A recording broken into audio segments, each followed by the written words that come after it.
Ei pessoal, obrigado por ouvirem. Clique no sininho de notificações para ser alertado de todas as futuras narrações. Lanço vídeos novos todos os dias por aqui. Espero te ver nos próximos. Agora na tela vou deixar outros 2 bons vídeos que sei que irão gostar. Te vejo por lá.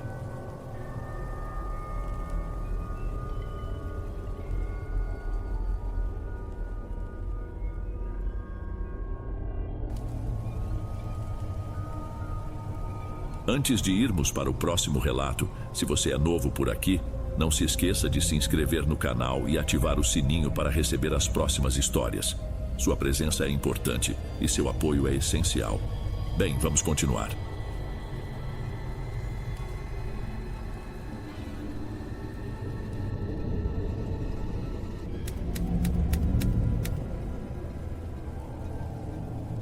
Tem segredos que são como carregar uma pedra no bolso. No começo, você nem sente o peso, mas com o tempo ela começa a deformar a roupa, a machucar a perna, a te lembrar a cada passo que está ali. O meu começou a pesar de verdade há uns 4 meses, numa segunda-feira chuvosa. Boa noite, Dom. Meu nome é Thales. Eu não sou de igreja, não mais. Fui criado indo todo domingo com meus avós, mas você sabe como é? A gente cresce, a vida aperta e a fé vai ficando para depois. Só que essa pedra no meu bolso começou a ficar insuportável. Eu estava voltando do trabalho cansado, a chuva fina deixando tudo cinzento e escorregadio. Parei no semáforo e cometi aquele erro idiota, o de olhar o celular por 1 segundo. Foi o bastante. O carro da frente freou de repente e eu dei um toque na traseira dele. Não foi nada demais, um amassado pequeno, daqueles que você resolve depois com um martelinho de ouro. Desci do carro já esperando o pior. Quem saiu do outro veículo foi um senhor, já de idade, com uma cara de preocupação que não parecia ser pelo carro. Ele olhou o para-choque, olhou para mim e só disse que a esposa estava passando mal, que ele precisava chegar em casa. Naquele momento, uma parte de mim sentiu um alívio egoísta. Meu seguro estava vencido e ia ser uma dor de cabeça que eu não podia ter. Então eu fiz o que a minha consciência agora não me deixa esquecer. Eu minimizei tudo. Falei que não tinha sido quase nada, que não valia a pena acionar ninguém por causa daquilo. Ofereci um dinheiro, qualquer coisa, para resolver ali na hora. O homem, com a cabeça na esposa doente, só queria ir embora. Ele aceitou, pegou as notas e foi embora sem nem olhar direito para mim. Na hora pareceu a solução perfeita. Mas a imagem daquele senhor, preocupado com a mulher e aceitando meu dinheiro sujo para se livrar de mim, não saiu mais da minha cabeça. A pedra começou a pesar. Era essa a sensação que me levou na outra segunda a procurar a única igreja do meu antigo bairro que eu sabia que ficava aberta durante a tarde. Eu precisava tirar aquele peso de mim. A igreja era exatamente como eu me lembrava da infância. Uma daquelas construções mais antigas, com uma porta de madeira maciça que rangia baixo quando eu empurrava. O ar lá dentro era parado, com aquele cheiro familiar de cera de vela e dos produtos de limpeza que usavam no chão. Estava completamente vazia. Era uma sensação estranha, estar ali sozinho depois de tantos anos. O único som vinha dos ventiladores de teto, girando devagar com um zumbido elétrico que parecia tomar conta de tudo. Os bancos de madeira escura se estendiam em fileiras e a luz que entrava pelos vitrais coloridos manchava o piso de ladrilho com tons de vermelho e azul. Eu andei devagar pelo corredor central, meus passos ecoando um pouco, o que me deixou meio sem graça, mesmo sem ter ninguém para me ouvir. Fui olhando para os lados, procurando alguma placa, alguma indicação de onde eu deveria ir. Eu me lembrava que o confessionário ficava numa capela lateral, um pouco mais escondida. Fui naquela direção, passando pelas imagens de santos que pareciam me observar com seus olhos de vidro. O lugar todo tinha um silêncio de museu, como se o tempo ali passasse de um jeito diferente. Por um instante, pensei em dar meia volta. Era estranho demais, aquela solidão toda. Eu não sabia se devia só sentar e esperar ou procurar por alguém. Foi quando eu vi, vindo de uma porta nos fundos, perto do altar, alguém saiu em silêncio. Fiquei mais aliviado do que qualquer outra coisa. Era o padre, claro. Quem mais seria? Ele não olhou na minha direção, apenas caminhou devagar e entrou no confessionário. Para mim, aquilo foi o sinal. Ele sabia que eu estava ali e estava me esperando. Aquele peso no meu peito pareceu diminuir um pouco. Finalmente, eu ia poder me livrar daquilo. Eu me aproximei do confessionário, um móvel de madeira escura entalhado na parede, e a portinhola do lado do fiel estava aberta. Respirei fundo, sentindo o coração um pouco mais rápido. Era um misto de nervosismo por estar ali e a ansiedade de finalmente resolver o que não me deixava em paz. Mas conforme eu me aproximava, uma coisa começou a me incomodar. A batina do padre. Não era a roupa que eu me lembrava do padre Cícero, o pároco que me conhecia desde criança. As vestes dele eram sempre de um tecido mais simples, às vezes um pouco desbotadas pelo uso. A daquela figura era diferente. Era de um material pesado, de um preto que eu nunca tinha visto, tão profundo que parecia não refletir luz nenhuma. Onde os feixes coloridos dos vitrais batiam, a cor simplesmente sumia no tecido, como se fosse engolida. E o jeito que ele andou até ali, agora que eu parava para pensar, tinha sido estranho. Não teve som, nenhum sapato arrastando, nenhuma tosse, nada. Ele deslizou sem fazer barulho, com uma postura perfeitamente reta, rígida. Padre Cícero já era um senhor, andava meio curvado, sempre com um passo mais vagaroso. Aquele homem era alto e reto. Parei a uns 2 metros do confessionário. Uma sensação ruim começou a tomar conta de mim. Tentei ver o rosto dele quando entrou, mas não consegui. Parecia que uma sombra o acompanhava. Uma sombra só dele, que insistia em cobrir a cabeça e os ombros.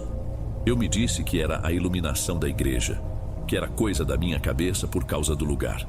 Tinha que ser. Quem mais estaria ali vestido de padre numa segunda-feira à tarde? Não fazia sentido. A necessidade de me confessar, de largar aquela pedra que eu carregava, era mais forte que a minha estranheza. Eu estava ali por um motivo. Ignorei a dor de cabeça e o instinto que me mandava sair dali. Dei o último passo e entrei na cabine pequena e abafada, me ajoelhando no banco de madeira. O cheiro de poeira e madeira velha era forte ali dentro. Ajoelhado ali no escuro, eu esperei. O costume, pelo que eu me lembrava, era o padre dizer uma oração curta e então abrir a pequena grade que nos separava. Eu fechei os olhos, tentando organizar as palavras na minha cabeça, o que eu ia dizer, como ia explicar o nó que eu sentia no peito. O zumbido dos ventiladores parecia mais distante agora, abafado pela madeira do confessionário. Um segundo se passou, depois outro e mais um. O silêncio começou a se esticar de um jeito estranho. Não era um silêncio de espera, era um silêncio que parecia prestar atenção. Eu abri os olhos. Nada. Continuei esperando. Minha própria respiração parecia alta demais naquele cubículo. Comecei a me sentir um idiota. Será que ele não tinha me visto entrar? Será que eu deveria pigarrear, dar um sinal de que estava ali? Foi quando ouvi o som, um estalo seco de madeira partindo. A gradinha que nos separava deslizou para o lado. Olhei através da treliça escura, esperando ver a silhueta do padre, o contorno do seu rosto na penumbra. Mas não havia nada. Era um breu completo, uma escuridão que parecia mais sólida que o normal. Era como olhar para uma parede pintada de preto. A luz do resto da igreja não entrava ali nem um pouco. E então eu ouvi uma respiração. Não era a respiração de uma pessoa. Era um som longo, arrastado, que vinha daquela escuridão. Um chiado lento e profundo no inspirar, como se o ar passasse por algo muito velho e muito seco. E a expiração era igualmente demorada, um sopro baixo e constante, sem calor, sem vida. Inalava, exalava, em um ritmo que não era humano. Todo o meu corpo se enrijeceu. O padre Cícero, impossível. Um arrepio subiu pela minha nuca, mas não era de frio. Era um alarme, meu instinto gritando que eu estava na frente de uma coisa errada, completamente errada. O motivo pelo qual eu vim, a minha culpa, o acidente, tudo isso sumiu da minha mente. Abri a boca para falar, para perguntar, padre, mas a minha garganta travou. Eu não conseguia produzir som algum. A única coisa que importava era aquela respiração do outro lado da grade. E eu tive a certeza mais aterrorizante da minha vida. Aquilo que estava ali, respirando naquela escuridão, estava me ouvindo. Não as minhas palavras, porque eu não disse nenhuma. Estava ouvindo o meu medo, estava ouvindo a minha culpa, e parecia estar gostando. Não esperei mais. O pânico subiu como água fervente. Com um movimento estabanado, eu me virei e praticamente me joguei para fora do confessionário, batendo o joelho na madeira com força. A dor no joelho foi forte, mas eu mal registrei. A única coisa na minha cabeça era sair dali. Saí tropeçando para o corredor principal da igreja e, por puro instinto, olhei para trás. O confessionário estava lá, quieto, como se nada tivesse acontecido. A portinhola do lado do padre estava fechada. A grade, escura. Por um segundo insano, duvidei de mim mesmo. Será que eu imaginei aquilo tudo? A respiração, a escuridão? Não fiquei para descobrir. Atravessei a igreja numa passada rápida e desajeitada, quase uma corrida. O som dos meus sapatos no ladrilho parecia um escândalo naquele silêncio todo. Eu só queria a porta, a rua, o ar de fora. Cada santo nas paredes parecia me seguir com os olhos. Quando empurrei a porta principal e a luz cinzenta da tarde bateu no meu rosto, foi como emergir de debaixo d'água. Respirei fundo. O ar da rua parecia mais real, mais limpo. Fiquei parado na escadaria, olhando os poucos carros que passavam, o mundo seguindo seu ritmo normal. E isso, de alguma forma, era o mais assustador. Ninguém sabia o que tinha acabado de acontecer ali dentro. O peso no meu peito ainda estava lá, mas agora ele tinha companhia. Tinha o eco daquela respiração. Sem pensar para onde ir, comecei a andar. Eu só sabia que não podia ir para casa. Não ainda. A casa dos meus avós ficava a umas poucas ruas da igreja. Fui no automático. Quando vi, já estava batendo na porta que eu conhecia desde que me entendo por gente. Minha avó abriu com aquele sorriso de sempre, mas ele se desfez assim que olhou para mim. "Menino, o que aconteceu? Você tá branco que nem papel", ela disse, me puxando para dentro pela mão. "Não foi nada, avó, só tô meio cansado." Menti, mas minha avó saiu fraca. Meu avô estava na sala, sentado na poltrona de sempre, lendo o jornal. Ele abaixou as folhas e me encarou por cima dos óculos, com aquele olhar que enxerga mais do que a gente mostra. "Onde você estava, meu filho?" Eu não queria preocupar ninguém, mas também não conseguia mais segurar. A imagem daquela escuridão respirando não saía da minha cabeça. Eu fui na igreja, na de São Miguel. Fui tentar me confessar. O silêncio que se fez na sala foi diferente do silêncio da igreja. Dava para sentir o peso no ar. Minha avó parou no meio do caminho para a cozinha e olhou para o meu avô. Ele dobrou o jornal devagar, colocou no criado mudo ao lado da poltrona e se ajeitou me olhando de um jeito muito sério. Thales, que dia é hoje?" Ele perguntou com a voz baixa e grave. "Segunda-feira, por quê?" Ele trocou um olhar com a minha avó e suspirou. Um suspiro de quem vai ter uma conversa difícil. "Por acaso a gente nunca te avisou sobre as segundas-feiras naquela igreja?" Eu franzi a testa. "Avisou o quê? Que não pode ir?" "Não é que não pode, meu filho. Não é pecado. Mas não se deve." Ele fez uma pausa, escolhendo as palavras. "O padre Cícero, você sabe, toda santa segunda-feira depois do almoço, ele vai para a cúria. É a reunião semanal dele com os outros padres. Ele só volta para a paróquia depois das 5 da tarde. Ele nunca, em hipótese alguma, atende confissão na segunda à tarde." Meu estômago revirou. Tudo ficou quieto de novo, só com o som de um relógio de parede na cozinha. "Como assim, vô? Eu vi ele, eu juro que vi." Ele saiu de uma porta dos fundos e entrou no confessionário. Meu avô balançou a cabeça lentamente e seu olhar tinha um peso que eu nunca tinha visto. "A gente devia ter te falado disso, meu filho. É um assunto que evitamos nessa casa. Mas agora, muita gente vê. Ao longo dos anos, muita gente já veio contar a mesma história. Entram na igreja vazia, veem um padre que parece o Cícero, mas diferente. Mais alto, mais sério, com uma batina preta, bem escura. Uma roupa que o nosso padre nem tem." Cada palavra dele confirmava o que eu já sentia. Era a descrição exata. Quem é ele, então?" Minha voz saiu quase como um sussurro. "Ninguém sabe." Meu avô se inclinou para a frente, a voz ainda mais baixa. "O que se sabe é o que o próprio padre Cícero nos contou, para mim e para sua avó, em confiança. As pessoas que se confessam com essa coisa não encontram paz. Pelo contrário, a culpa que elas carregam parece criar raiz. Ele nos disse que aquilo que senta no confessionário nas tardes de segunda não dá absolvição. Aquilo se alimenta do que houve." Eu fiquei ali parado no meio da sala tentando processar a história do meu avô. A minha experiência, que até minutos atrás era só minha, solitária e talvez até imaginária, agora tinha nome, tinha um histórico, e era pior do que eu pensava. Foi nesse momento que meu pai entrou pela porta da cozinha. Ele costuma passar lá depois do trabalho para tomar um café antes de ir para casa. Falando de quem estão com umas caras, ele parou de falar quando me viu. Thales, o que foi? Aconteceu alguma coisa? Minha avó foi quem respondeu com a voz baixa. Ele foi se confessar na São Miguel, hoje à tarde. A expressão do meu pai mudou na hora. O pouco de brincadeira que havia no seu tom sumiu. E ele ficou com uma seriedade que eu raramente via nele. Ele olhou do meu avô para mim e de volta. E você viu? Ele perguntou direto para mim. Eu só consegui concordar com a cabeça. Ele se sentou no braço do sofá, passando a mão pelo rosto. Parecia mais velho de repente. Eu nunca te contei, achei que não precisava, que você não ia mais lá. Ele respirou fundo. Quando eu tinha uns 20 anos também aconteceu comigo. A mesma coisa. A igreja vazia, a figura de preto, o silêncio. Mas eu fui um pouco mais longe que você. Meu avô o encarou. Você nunca me disse isso. Não com detalhes. Meu pai respondeu ainda olhando para mim e viu uma sombra de culpa em seu rosto.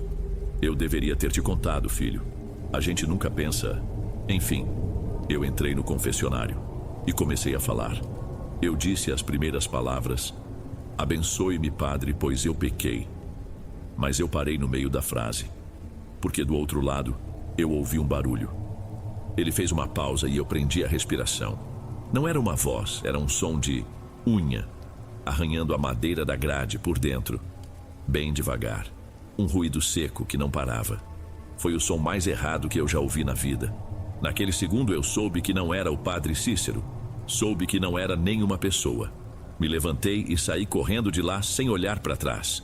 Ele me encarou e pela primeira vez eu vi medo nos olhos do meu pai. Ainda bem que você não falou nada, filho. Ainda bem que aquela coisa não ouviu a sua voz. Ninguém disse mais nada por um longo tempo. Ficamos ali, os três, na sala que sempre foi o lugar mais seguro do mundo para mim. E pela primeira vez eu senti que a segurança não alcançava tudo. O medo agora era um segredo de família, um que ninguém nunca tinha me contado. Eu fui para casa mais tarde, mas não dormi direito. Cada sombra no meu quarto parecia mais comprida.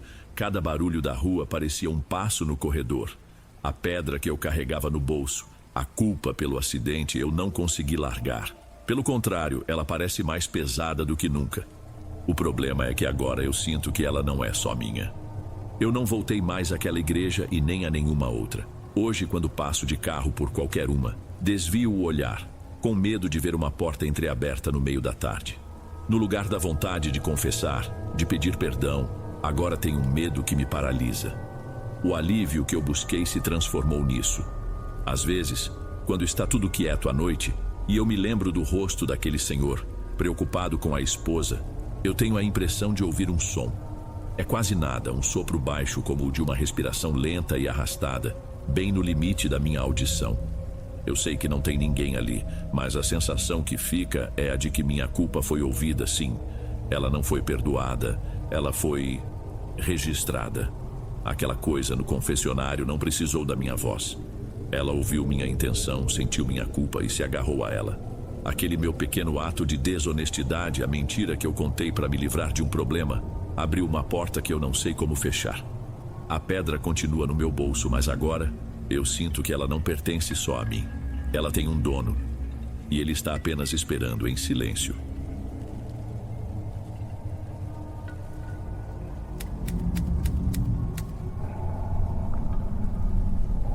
Meu nome é Alberto. O que vou contar aconteceu há bastante tempo, lá por volta de 2004, talvez 2005. Naquela época, a gente morava de favor numa casa que era dos meus tios, uma construção que ficava nos fundos do terreno deles. Era um lugar simples, pequeno, com 2 quartos, sala e cozinha. O problema nunca foi a casa em si, mas o que tinha depois do quintal. O quintal era todo de cimento queimado e bem no limite do terreno. Meu tio tinha levantado o que a gente chamava de edícula. Eram 2 cômodos enormes, de tijolo aparente, sem reboco, que originalmente serviriam como uma área de trabalho, mas acabaram virando um depósito para tudo quanto é tipo de tranqueira. Ferramenta enferrujada, móveis velhos, restos de material de construção. Quase não entrava luz ali, e por dentro era sempre escuro, com aquele cheiro forte de poeira e umidade. Eu não gostava de chegar perto. Tinha alguma coisa naqueles quartos que me dava uma sensação ruim. Toda manhã, antes de me arrumar para a escola, eu tinha o hábito de lavar o rosto na torneira que ficava do lado de fora, perto da lavanderia. E foi numa dessas manhãs, com o sol ainda fraco e o ar gelado, que a primeira coisa esquisita aconteceu. Eu estava jogando água no rosto com os olhos meio fechados, quando senti aquilo.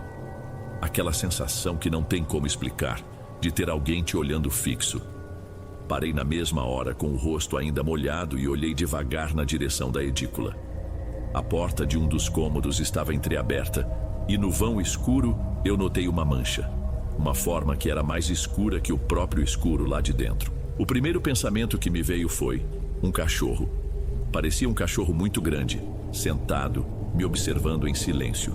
Só que nós não tínhamos cachorro e o portão vivia fechado. Nenhum bicho da rua entraria ali. Fiquei uns segundos parado, tentando focar a vista e entender o que era aquilo. A silhueta balançou um pouco, um movimento leve, como se estivesse se ajeitando no lugar. Foi o bastante. Eu não esperei para ver mais. Me virei e entrei em casa depressa, sem olhar para trás. Não contei nada para minha mãe. Afinal, ia dizer o quê? Que eu vi uma sombra com formato de animal? Ela só ia falar que era imaginação minha. Passei uns dias evitando olhar naquela direção. Quando ia lavar o rosto, fazia tudo de costas para o fundo do quintal, o mais rápido que podia. Tentei me convencer de que tinha sido só um jogo de luz e sombra, talvez uma pilha de lona preta que meu tio deixou jogada ali. Mas a imagem daquele vulto não saía da minha cabeça. A curiosidade de criança, você sabe como é, às vezes é mais forte que o juízo. Depois de quase uma semana, eu precisava ter certeza. Precisava olhar de novo e confirmar que não tinha nada lá, que eu tinha imaginado tudo. Num sábado de manhã, criei coragem. Fui até a torneira, mas em vez de lavar o rosto, fiquei parado, só observando a edícula. A porta continuava do mesmo jeito, só uma fresta aberta para a escuridão. Forcei a vista procurando a tal pilha de lona e então eu vi. Estava lá, no mesmo lugar. Só que dessa vez, a criatura se moveu um pouco para frente, pegando um fiapo de luz que entrava por uma telha quebrada. E eu pude ver os detalhes. O corpo era coberto por um pelo escuro, denso como o de um lobo ou um cachorro muito grande, mas não era um animal. A cabeça era meio alongada e os olhos eram pequenos e brilhavam, mesmo naquele escuro. O pior de tudo eram as patas. As da frente, apoiadas no chão, não eram patas. Tinham dedos, eram compridas, magras e terminavam em unhas escuras. Eram mãos. Mãos quase humanas no corpo de um bicho. Eu travei na hora. Eu não conseguia gritar nem correr. Estava pregado no chão, olhando para aquilo, e aquilo olhando de volta para mim. Foi quando a coisa se mexeu de novo. Muito devagar, ela levantou uma daquelas mãos até a altura do que seria sua boca e colocou um dedo comprido sobre os lábios. Um pedido de silêncio. Não sei explicar o que deu em mim. Foi um impulso, uma reação idiota de pânico. Eu mostrei a língua para o bicho. No segundo seguinte, me virei e corri para dentro de casa como se minha vida dependesse disso. Dessa vez, o medo era diferente. Não era mais dúvida, era a certeza de que tinha alguma coisa muito errada morando no nosso quintal. E ela queria que aquilo ficasse só entre nós dois. Depois daquele dia, o quintal virou um lugar proibido para mim. Eu inventava qualquer desculpa para não precisar sair. Passei a lavar o rosto na pia do banheiro, mesmo que minha mãe, Elisa, reclamasse da bagunça. A verdade é que eu estava apavorado. A imagem daquela mão se erguendo, daquele dedo pedindo silêncio, não me deixava em paz. Eu sentia que, se olhasse de novo para a edícula, ele ainda estaria lá, esperando. O silêncio, no entanto, não durou muito. A coisa, seja lá o que fosse, começou a dar outros sinais. Sinais de que não estava mais satisfeita em ficar só lá nos fundos. A porta que dava da nossa cozinha para a área de serviço era de correr, de madeira.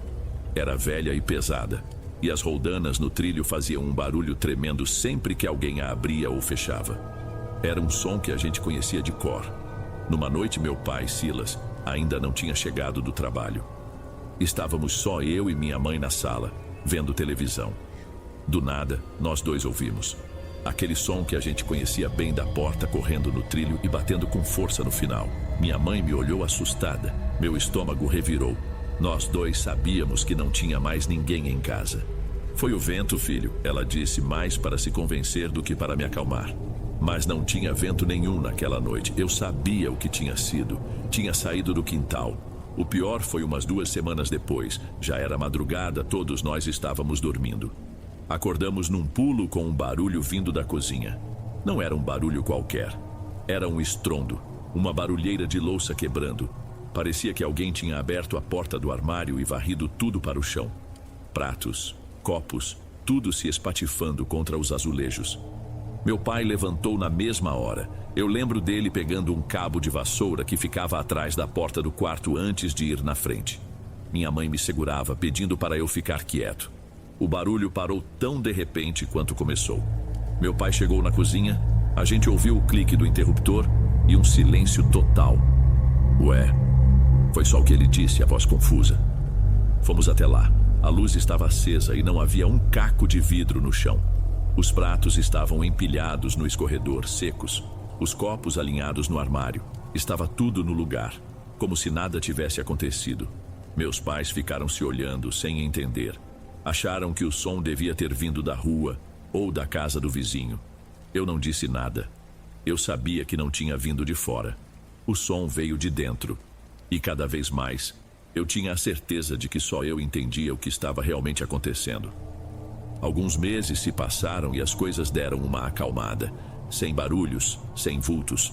Eu estava quase me convencendo de que a fase ruim tinha passado, que talvez tivesse sido mesmo coisa da minha cabeça. Foi quando minha prima Daniela veio dormir em casa. A gente tinha a mesma idade e se dava muito bem. Para nós era uma festa. Espalhávamos colchões na sala, pegávamos um monte de salgadinho e ficávamos vendo filme até tarde da noite. Naquela vez, a gente estava assistindo a um filme de comédia, bem bobo. Meus pais já tinham ido se deitar. Lá pela metade do filme, a Daniela falou que estava com sede e levantou para ir buscar água na cozinha. A cozinha era ligada à sala por um corredor curto, então eu continuei vendo a TV, ouvindo os passos dela se afastando. Ela demorou um pouco mais que o normal para voltar. Quando apareceu de novo na sala, não estava com o copo na mão e tinha uma cara estranha. Não era de medo, era mais de irritação, de contrariedade. "Que foi?" perguntei, abaixando o volume da televisão. "Nada, só que teu pai é meio sem graça, né?" Ela respondeu, se sentando de volta no colchão com um suspiro. Eu não entendi nada. "Meu pai, por quê? Ele tá dormindo?" "Tá nada." Ela retrucou com toda a certeza.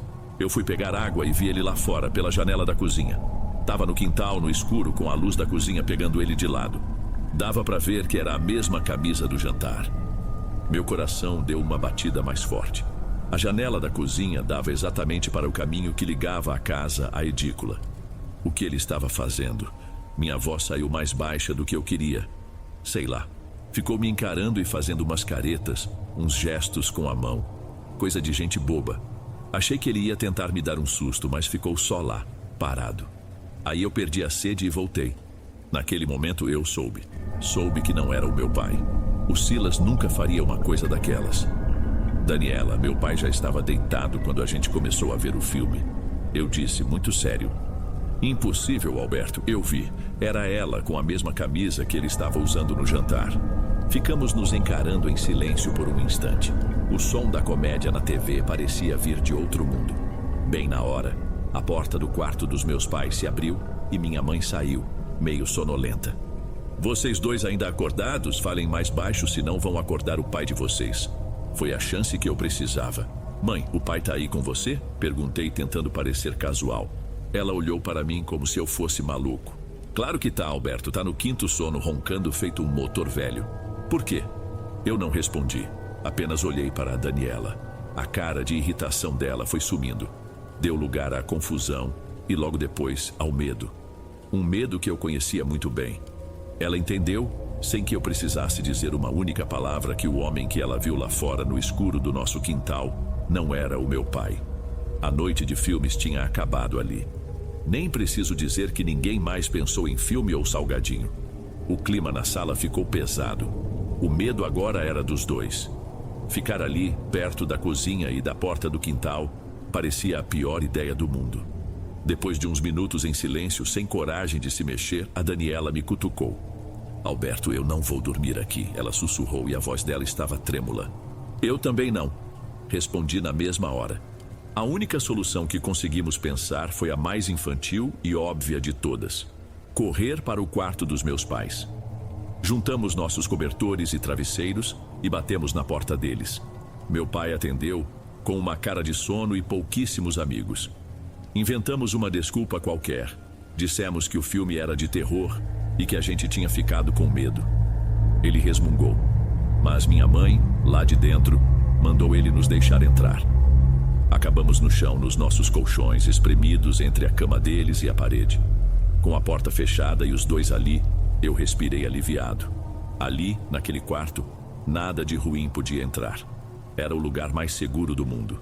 Eu estava errado. Demorei para pegar no sono. Estava cansado, mas eu ainda estava pilhado com tudo aquilo.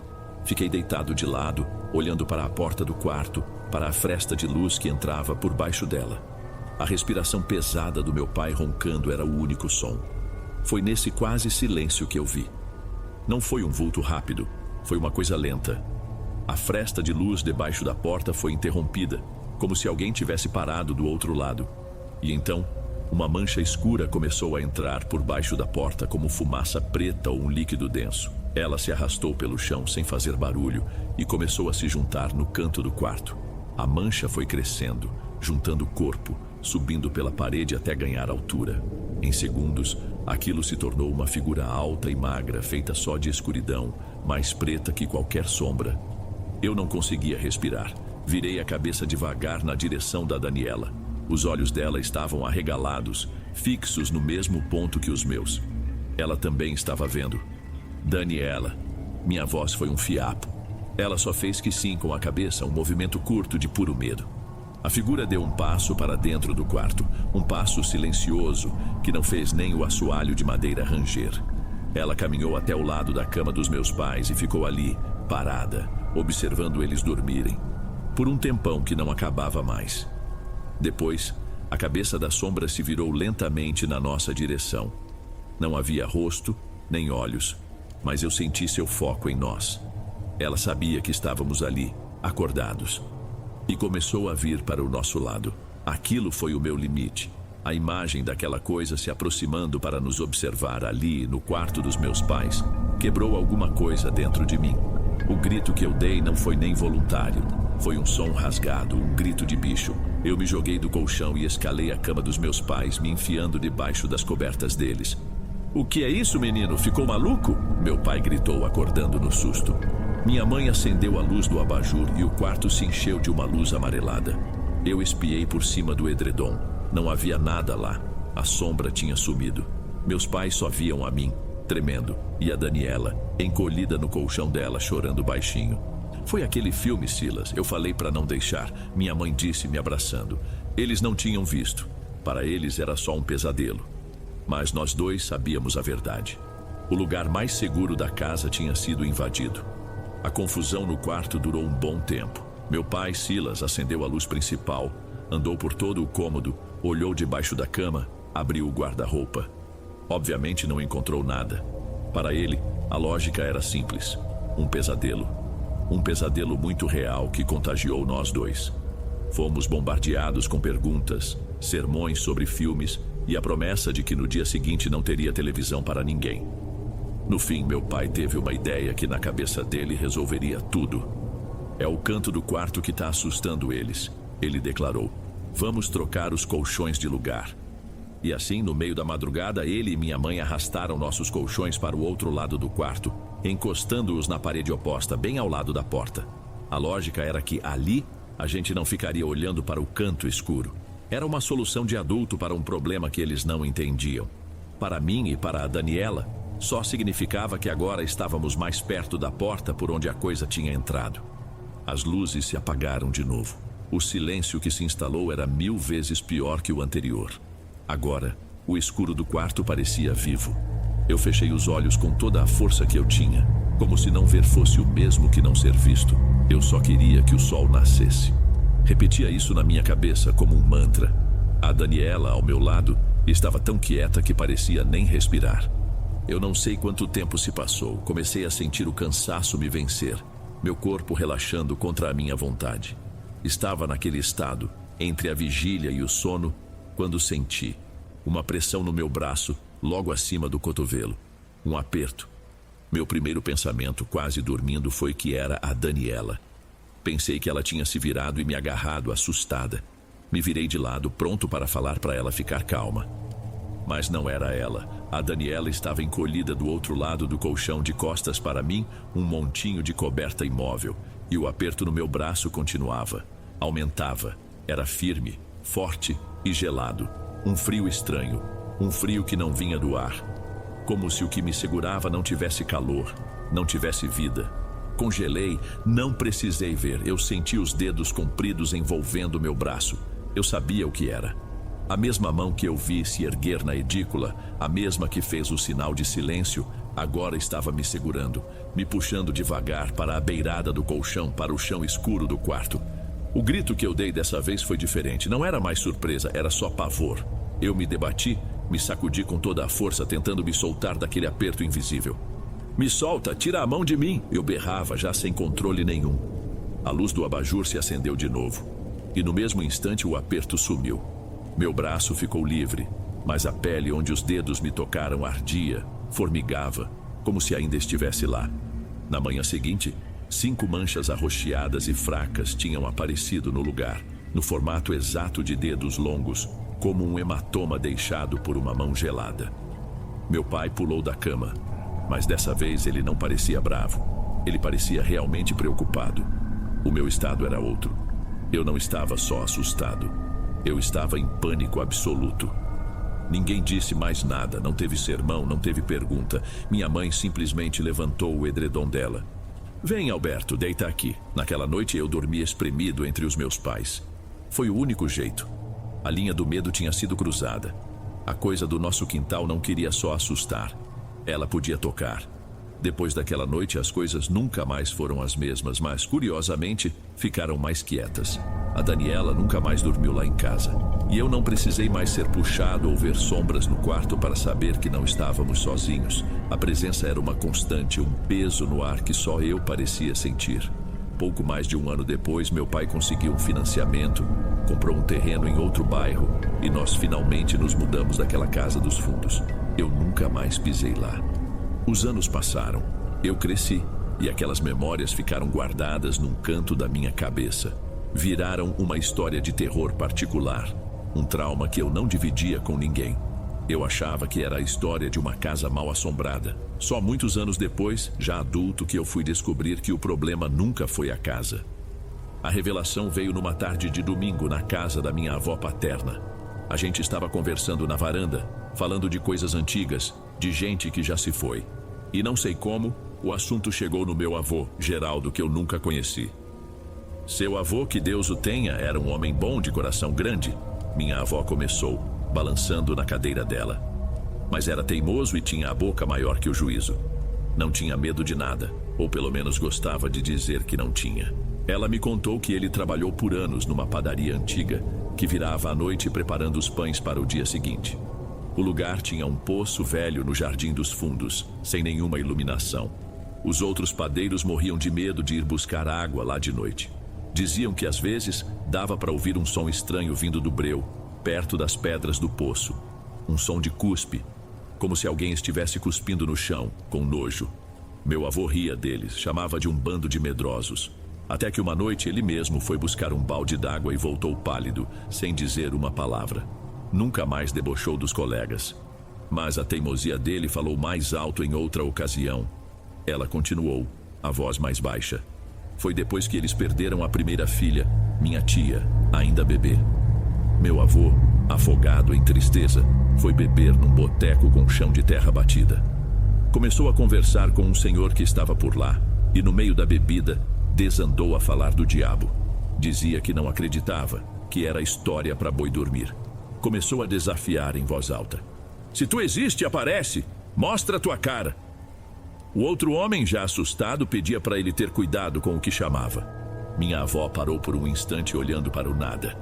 E então, no meio do barulho do boteco, os dois ouviram, bem do lado da cadeira do seu avô, aquele mesmo som, um cuspe, alto e claro, na terra do chão. Não tinha ninguém perto. Meu avô gelou. O homem olhou para ele e só disse: "Tem certas bocas que o diabo escuta, meu filho." e tem certos convites que ele aceita. Minha avó completou que depois daquele dia, seu avô se tornou um homem mais calado e, por vezes, ela o pegava olhando para os cantos escuros da casa como se procurasse por algo que só ele via. Enquanto minha avó terminava a história, tudo se encaixou na minha cabeça e me deu um enjoo, uma ânsia. Aquele bicho de pelos escuros na edícula, as mãos de gente, a figura imitando meu pai, a sombra no quarto, o toque gelado no meu braço.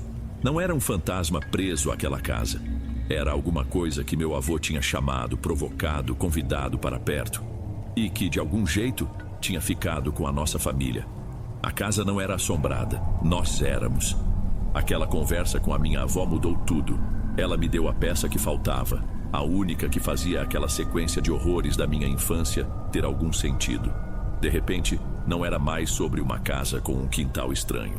Era sobre a minha família, sobre uma herança ruim que começou com um desafio bêbado do meu avô num boteco de beira de estrada. A mudança de casa nos deu paz, é verdade. Mas agora eu entendo que talvez a gente só tenha tido sorte. Talvez, ao sairmos daquele lugar, daquela edícula que prendia a criatura ali, a criatura tenha perdido a força ou o interesse. Ou talvez ela só esteja adormecida esperando. Hoje eu sou um homem feito. Tenho minha própria casa, minha vida. Mas o medo que nasceu naquele quintal de cimento queimado nunca me abandonou de verdade. Ele só mudou de forma. Agora é mais quieto. É a mania de checar 2 vezes as trancas da porta da cozinha antes de dormir. É o desconforto que eu sinto em lugares muito silenciosos. É o arrepio que me sobe pela nuca quando vejo um cachorro grande e escuro na rua, mesmo à luz do dia. Às vezes, quando estou sozinho em casa, no silêncio da madrugada, eu me pego escutando, prestando atenção demais. Eu me pergunto se algum dia vou ouvir um barulho estranho vindo de um canto escuro. Um som que eu nunca ouvi na minha casa, mas que minha avó descreveu tão bem. Um som úmido, desagradável, um som de desprezo. Até hoje nunca ouvi. E o meu maior medo é que um dia eu escute.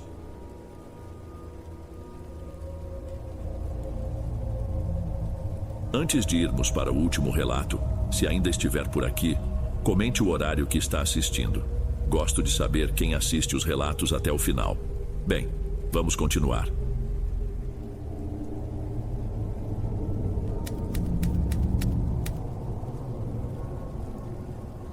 Eu me chamo Henrique. Há uns 5 anos, quando tudo aconteceu, minha vida com minha esposa, Helena, seguia o mesmo ritmo de sempre. Moramos num lugar afastado, no fim de uma estradinha de terra onde o carteiro só passa 2 vezes por semana. É uma rotina quieta, guiada pelo sol e pelo barulho do gerador que a gente liga quando a noite chega. Por muito tempo, nosso único projeto, o motivo de tudo, era nosso filho, Joaquim. Ele foi o único que tivemos. Cada centavo que entrava era contado pensando em dar a ele uma vida diferente da nossa. O sacrifício de mandar ele para a capital para estudar medicina nunca pesou de verdade. Era um orgulho.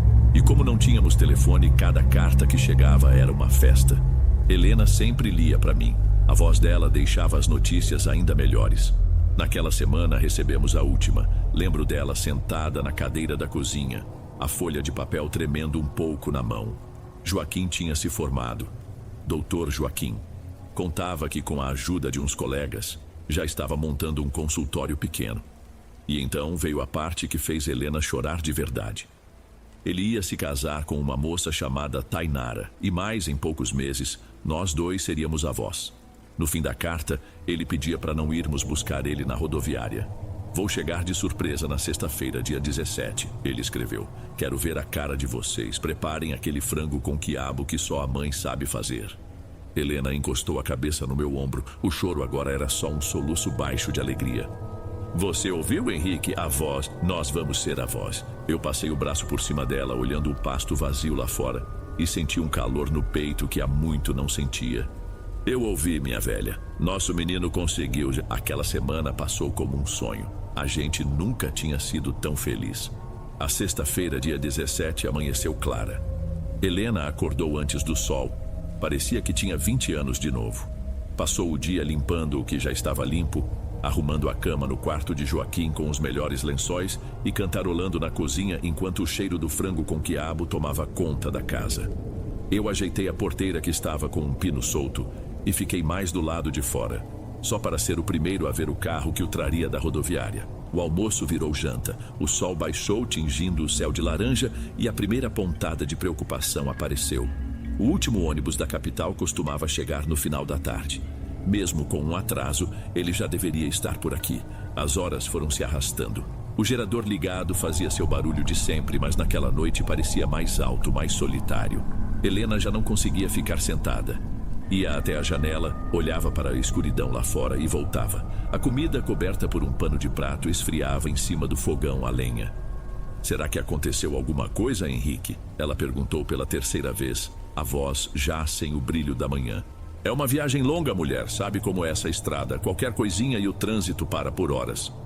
Eu mesmo já não tinha tanta certeza do que dizia. Lá pelas 10 da noite, o silêncio dentro de casa era quase total. Só se ouvia o zumbido de algum bicho batendo na lâmpada da varanda. Fui até lá fora, com a desculpa de fumar um cigarro. A estrada de terra era só um risco pálido sob a luz da lua vazia. Nenhum farol, nenhum som de motor. Só o vento frio que começava a soprar. Voltei para dentro. Helena estava sentada na cadeira de balanço, quieta, as mãos juntas no colo. Ela me olhou e eu não precisei que ela dissesse nada. A festa tinha acabado. Agora só restava a espera, e ela já começava a doer. Vamos comer alguma coisa, eu disse, mais para quebrar o silêncio do que por fome. Não, vamos esperar mais um pouco, ele vai chegar. A voz dela era teimosa, mas fraca. E nós esperamos. A noite foi passando mais fechada, e a nossa esperança foi diminuindo, até quase sumir.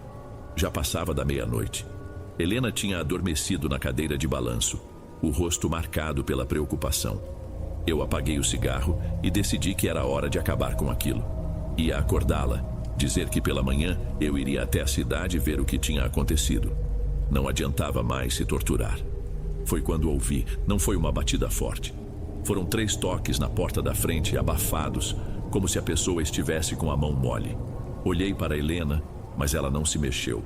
O som foi tão estranho que por um segundo pensei ter imaginado quem bateria na nossa porta a essa hora. Levantei devagar, o corpo todo tenso. Fui até a porta e perguntei com a voz mais firme que consegui. Quem é? Houve uma pausa. Lá fora só o som do gerador. E então, uma voz respondeu. A voz dele. Sou eu, pai. Abre. Senti um baque no peito. Abri a porta de uma vez. Era o Joaquim, parado ali na varanda sob a luz amarela da lâmpada. Mas algo estava completamente errado. Ele estava encharcado da cabeça aos pés, como se tivesse saído de um rio. A água pingava do cabelo, da roupa, formando uma poça escura no chão de madeira. E não tinha chovido. O ar da noite estava seco e frio. Helena deve ter acordado com o som da minha voz porque apareceu atrás de mim. O grito dela foi de puro alívio. Meu filho, você chegou, meu Deus, eu estava tão preocupada. Ela o abraçou sem se importar com a roupa molhada, chorando no ombro dele. Eu continuava parado, tentando entender. Não tinha bagagem, não tinha carro, não tinha o som de um carro indo embora. Nada. Como você chegou, menino? Perguntei enquanto Helena o puxava para dentro. Não ouvi barulho nenhum. Joaquim olhou para mim. Os olhos dele pareciam cansados, muito cansados. Havia um jeito parado nele que eu não reconhecia. O ônibus quebrou na serra, pai. Tive que andar um bom pedaço até conseguir uma carona. O moço me deixou na entrada da estrada principal. Fazia sentido, mas não explicava tudo. E essa água toda? Você caiu em algum lugar? Helena perguntou, já passando a mão no rosto dele. Tropecei atravessando um córrego no escuro. Foi só um susto, mãe. Ele sorriu, mas o sorriso não chegou aos olhos. Helena o abraçou de novo, feliz demais para notar qualquer coisa. Mas eu senti. Tinha um frio ali, um tipo de frio que não vinha de fora. Tinha alguma coisa muito estranha acontecendo. Helena não perdeu tempo. Pegou umas roupas minhas para o Joaquim, que ficaram um pouco largas nele, e o fez sentar perto do fogão enquanto esquentava a janta de novo. Ela falava sem parar, feliz, contando as novidades do sítio, coisas sem importância só para preencher o silêncio que, agora eu percebia, tinha vindo com o meu filho. Sentamos à mesa. A mesma mesa de madeira gasta de sempre, mas Helena tinha posto a toalha bordada que só usava em ocasiões especiais. Ela serviu um prato fundo para o Joaquim, o vapor subindo da comida. Eu me sentei na minha cadeira, que rangeu como sempre. Joaquim se sentou na frente de Helena e a cadeira dele não fez um único ruído. Eu conheço os sons desta casa. Cada tábua que estala, cada porta que geme com o vento. Aquela cadeira sempre rangia. E o consultório, meu filho? Já tem nome? Helena perguntou, os olhos brilhando. Ainda estamos resolvendo isso, mãe, mas o lugar é bom, vai dar tudo certo. Ele respondeu pegando o garfo. Helena continuou perguntando sobre os sócios, sobre a cidade, e ele respondia tudo. As respostas estavam certas, mas eram curtas, vazias. A voz dele não tinha o mesmo tom de antes. Era uma coisa só, como se ele estivesse lendo as palavras em vez de dizê-las. Ele não contava uma história, não descrevia o rosto de ninguém. Era como ler um resumo. Enquanto falava, ele só mexia a comida no prato. Empurrava um pedaço de frango para cá, um pouco de arroz para lá, não levou uma única garfada à boca. Eu só observava. Eu sentia um cheiro estranho vindo dele. Não era cheiro de suor ou de cansaço. Era um cheiro de umidade, de lodo, de folha molhada apodrecendo no fundo de um rio. Disfarcei, fingindo coçar o nariz, mas o cheiro estava lá, fraco, mas insistente, brigando com o aroma bom da comida. Você não vai comer, meu filho? Helena finalmente notou, a voz um pouco decepcionada. Eu fiz do jeitinho que você gosta. Desculpa, mãe, a viagem me deixou enjoado. Acontece às vezes. Mas eu estou guardando espaço para a sobremesa. Nós não tínhamos sobremesa. Helena riu, achando que era uma brincadeira. Eu não. Eu o encarei, tentando encontrar o meu menino ali, por trás daqueles olhos parados, que não pareciam refletir a luz da lâmpada sobre a mesa. E a Tainara? Perguntei, a voz saindo mais baixa do que eu queria. Como ela é? Joaquim virou o rosto lentamente para mim. O sorriso fraco de antes voltou. Ela é linda, pai, e boa, vocês vão gostar muito dela. Ela vai ser uma ótima mãe.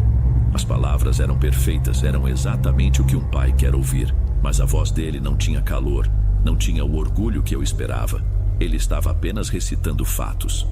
Helena, no seu mundo de felicidade, não via nada. Ela começou a falar sobre nomes para o bebê, sobre o enxoval que ia começar a bordar. Eu parei de ouvir. Eu só conseguia olhar para aquele homem sentado na nossa mesa, vestindo as minhas roupas com o rosto do meu filho, e foi aí que eu tive a certeza de que quem quer que estivesse ali não era o Joaquim. Helena recolheu os pratos. Vi quando ela parou na pia e olhou para a comida intocada de Joaquim antes de jogar tudo fora. O ânimo dela tinha diminuído, e quando nos sentamos na pequena sala, o silêncio durou um pouco mais. Foi ela quem quebrou, claro. A necessidade de Helena de ver tudo bem era maior que qualquer estranheza. Eu vou fazer um enxoval tão bonito para esse neto, ela disse, mais para si mesma do que para nós. Ele vai ter as mantas mais macias. Eu quero estar lá quando ele nascer, filho.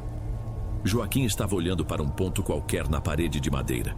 A voz dele, quando veio, era baixa e uniforme.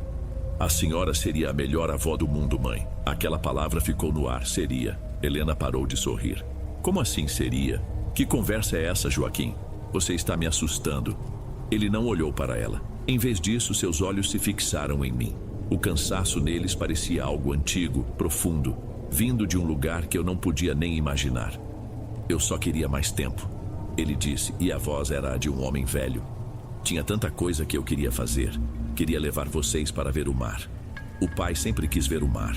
Senti o ar me faltar, era verdade. Eu tinha dito isso a ele uma vez há muitos anos, quando ele era só um garoto. Como ele se lembrava daquilo agora?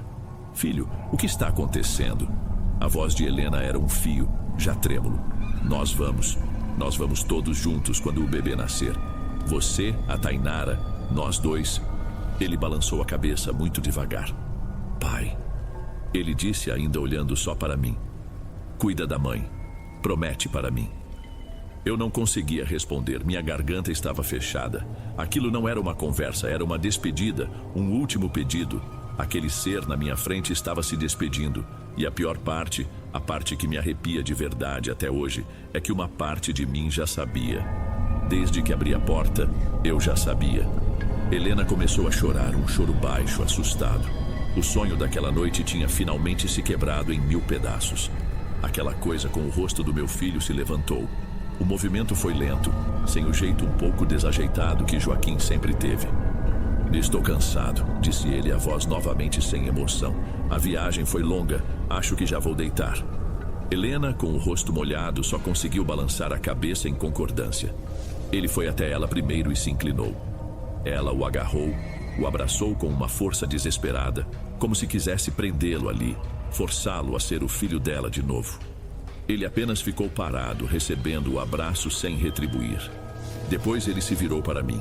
Eu continuei sentado por um instante, mas minhas pernas se moveram sozinhas, me pondo de pé. Ele veio na minha direção e abriu os braços. Abraçar o meu filho sempre foi como abraçar uma certeza. O corpo forte, o calor, a vida que existia nele. Mas o que eu abracei naquela noite não era nada. Não havia calor. Pelo contrário, um frio úmido passou pela minha camisa como se eu estivesse abraçando uma pedra tirada do fundo de um poço. E não havia peso, não havia firmeza. Parecia que eu estava segurando um casaco vazio, uma casca. E por um segundo, jurei não sentir o coração dele batendo contra o meu peito. Foi a sensação mais oca e terrível da minha vida. Recuei o mais rápido que pude sem que parecesse um empurrão. Ele não pareceu notar. Apenas disse boa noite para a sala vazia e foi na direção do corredor. Ouvimos seus passos no assoalho e, em seguida, o som da porta do seu antigo quarto se fechando. O clique da fechadura soou como o de um cadeado. Fiquei ali, parado no meio da sala, esfregando os braços. Aquele frio não saía da minha pele. Helena chorava na cadeira e, pela primeira vez, eu não tinha uma única palavra de consolo para oferecer. Nós não dormimos. Passamos o resto da noite sentados na sala, em silêncio. Helena tinha parado de chorar e agora só olhava para o corredor, para a porta fechada do quarto do nosso filho, como se esperasse que ela se abrisse e tudo voltasse ao normal. Eu não esperava nada. Apenas sentia aquele frio do abraço se espalhando por dentro de mim. O dia clareou e com os primeiros raios de sol bateram na porta de novo. Dessa vez as batidas foram fortes, firmes. Arrastei-me até lá. Eram dois homens. Um era Luiz, um policial que eu conhecia de vista da cidade, e o outro um sujeito mais engomado com o uniforme de uma empresa de ônibus. Henrique, bom dia, disse Luiz, tirando o chapéu com o rosto sem jeito. Desculpa incomodar tão cedo. Este senhor aqui precisava falar com você. O homem do uniforme deu um passo à frente. Senhor Henrique, meu nome é Ítalo. Eu sou da Aviação Estrela. Eu lamento ter que dar uma notícia ruim. O ônibus que fazia a linha da capital para cá, o de ontem à noite. Helena apareceu atrás de mim, o rosto pálido. O que tem o ônibus? Ela perguntou. O homem engoliu em seco. Houve um acidente grave na serra. Uma das pontes cedeu com a chuva. O ônibus caiu no rio. Sinto informar, mas não houve sobreviventes. Encontramos a documentação e os pertences do seu filho, Joaquim. Precisamos que os senhores vão até a cidade para o reconhecimento. Foi como se o mundo tivesse parado. E então Helena gritou. Não, é mentira, vocês estão enganados. Ela avançava para eles, o dedo em riste. O meu filho está aqui. Ele chegou ontem à noite. Ele está dormindo no quarto dele. Luiz deu um passo para trás, o rosto dele era uma mistura de pena e confusão. Helena, calma. Calma nada, ele está aqui. Eu não disse uma palavra. Fiquei parado, ouvindo os gritos da minha mulher. E tudo fez um sentido horrível. A roupa encharcada, o cheiro de lodo, o frio. Ele não tinha caído num córrego, ele tinha saído do rio. Os dois homens, sem saber o que fazer, apenas pediram desculpas mais uma vez e foram embora, nos deixando sozinhos com aquela verdade que destruiu tudo. Helena se virou, os olhos vazios, e caminhou reto, desligada, pelo corredor. Eu fui atrás. Ela parou diante da porta do quarto de Joaquim, a mão tremendo no ar por um segundo antes de tocar a maçaneta. Ela a girou e empurrou. O quarto estava vazio, perfeitamente arrumado. A cama, com os lençóis que ela tinha escolhido com tanto carinho, estava intacta, sem um único vinco. A janela estava entreaberta, deixando entrar uma corrente de ar frio. E no chão de madeira, bem embaixo da janela, havia uma pequena mancha escura, úmida, como se algo tivesse gotejado ali. O cheiro fraco de lodo ainda pairava no ar. O som que Helena fez não foi um grito, foi um gemido baixo, o som de quem perdeu tudo. Ela desabou e eu a segurei. Naquele momento não havia mais o que dizer. Nós fomos para a cidade. Fizemos o que tinha que ser feito. Eu vi o meu filho numa mesa de metal fria e a imagem dele nunca mais saiu da minha cabeça. Com o tempo, Helena encontrou o seu consolo. Ela se apegou à ideia de que Deus nos deu um presente, que o espírito do nosso menino veio se despedir, nos dar a notícia do neto e nos confortar. Ela chora de saudade, mas sorri ao lembrar daquela noite. Para ela foi um milagre, a última visita do nosso anjo. Mas eu não consigo. Eu estava lá. Eu vi os olhos dele, senti o frio daquele abraço, ouvi o silêncio da cadeira em que ele sentou. Para mim, não foi um presente. Foi como se tivessem invadido e sujado a melhor lembrança que eu tinha dele. Helena diz que foi nosso filho, mas nosso filho comeria a comida dela. Nosso filho teria um brilho no olhar ao falar do futuro. O abraço do nosso filho era quente. Eu não sei o que era aquilo que entrou na minha casa 5 anos atrás, se era a alma dele, torcida pela violência da morte, ou se era alguma outra coisa, alguma coisa antiga que subiu do fundo daquele rio escuro e usou o rosto e as lembranças do meu menino para andar na terra por mais algumas horas. Eu não tenho essa resposta, e essa dúvida é o meu inferno particular. Todas as noites, quando o gerador liga e a escuridão cerca a casa, eu me lembro. E a única certeza que eu tenho é a de que a coisa que nos visitou, aquilo não era o meu filho.